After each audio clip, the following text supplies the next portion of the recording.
Chapitre 9. Il leur dit encore: je vous le dis en vérité, quelques-uns de ceux qui sont ici ne mourront point, qu'ils n'aient vu le royaume de Dieu venir avec puissance.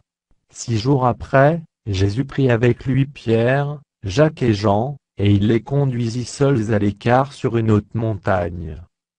Il fut transfiguré devant eux. Ses vêtements devinrent resplendissants, et d'une telle blancheur qu'il n'est pas de foulon sur la terre qui puisse blanchir ainsi. Élie et Moïse leur apparurent, s'entretenant avec Jésus.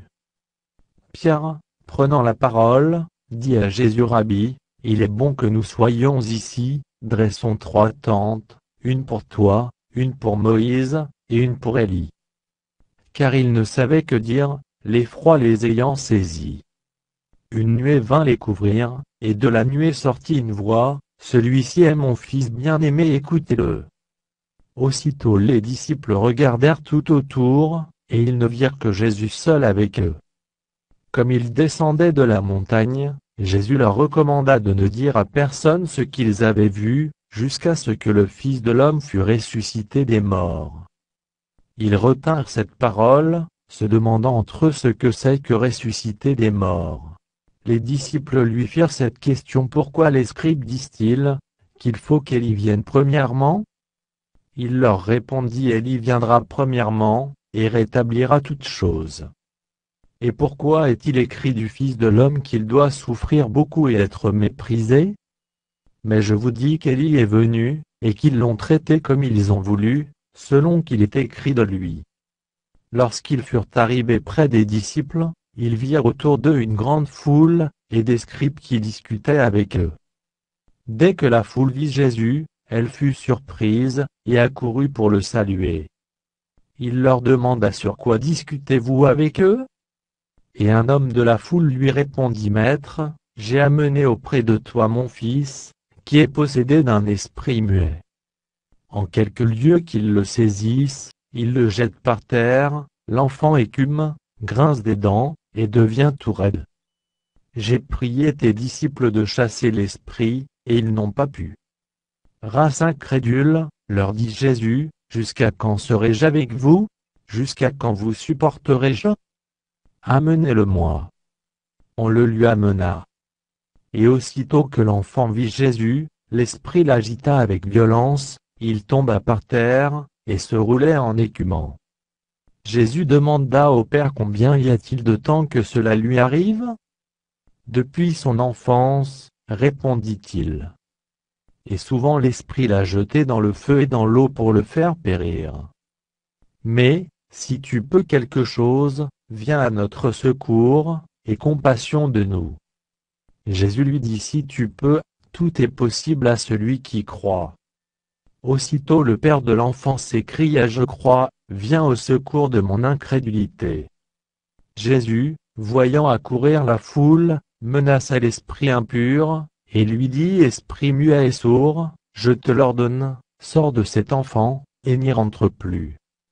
Et il sortit, en poussant des cris, et en l'agitant avec une grande violence. L'enfant devint comme mort, de sorte que plusieurs disaient qu'il était mort.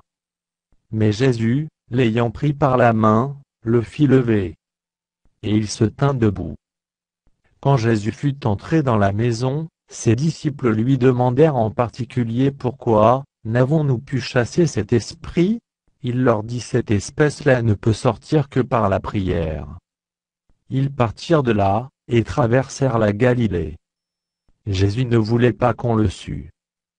Car il enseignait ses disciples, et il leur dit: le Fils de l'homme sera livré entre les mains des hommes, ils le feront mourir, et, 3 jours après qu'il aura été mis à mort, il ressuscitera.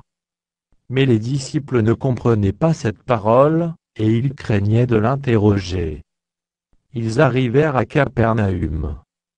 Lorsqu'il fut dans la maison, Jésus leur demanda: de quoi discutiez-vous en chemin? Mais ils gardèrent le silence, car en chemin ils avaient discuté entre eux pour savoir qui était le plus grand. Alors il s'assit, appela les 12, et leur dit: si quelqu'un veut être le premier, il sera le dernier de tous et le serviteur de tous. Et il prit un petit enfant, le plaça au milieu d'eux, et l'ayant pris dans ses bras, il leur dit: Quiconque reçoit en mon nom un de ces petits-enfants me reçoit moi-même, et quiconque me reçoit, reçoit non pas moi, mais celui qui m'a envoyé.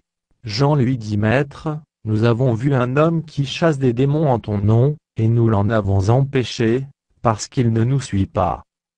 Ne l'en empêchez pas, répondit Jésus, car il n'est personne qui, faisant un miracle en mon nom, puisse aussitôt après parler mal de moi. Qui n'est pas contre nous est pour nous. Et quiconque vous donnera à boire un verre d'eau en mon nom, parce que vous appartenez à Christ, je vous le dis en vérité, il ne perdra point sa récompense. Mais, si quelqu'un scandalisait un de ces petits qui croient, il vaudrait mieux pour lui qu'on lui mît au cou une grosse meule de moulin, et qu'on le jetât dans la mer. Si ta main est pour toi une occasion de chute, coupe-la, mieux vaut pour toi entrer manchot dans la vie, que d'avoir les deux mains et d'aller dans la géhenne, dans le feu qui ne s'éteint point. Si ton pied est pour toi une occasion de chute, coupe-le, mieux vaut pour toi rentrer boiteux dans la vie, que d'avoir les deux pieds et d'être jeté dans la géhenne, dans le feu qui ne s'éteint point. Et si ton œil est pour toi une occasion de chute, arrache-le, mieux vaut pour toi entrer dans le royaume de Dieu n'ayant qu'un œil, que d'avoir deux yeux et d'être jeté dans la géhenne, où leur ver ne meurt point, et où le feu ne s'éteint point. Car tout homme sera salé de feu. Le sel est une bonne chose, mais si le sel devient sans saveur, avec quoi l'assaisonnerez-vous? Ayez du sel en vous-même, et soyez en paix les uns avec les autres.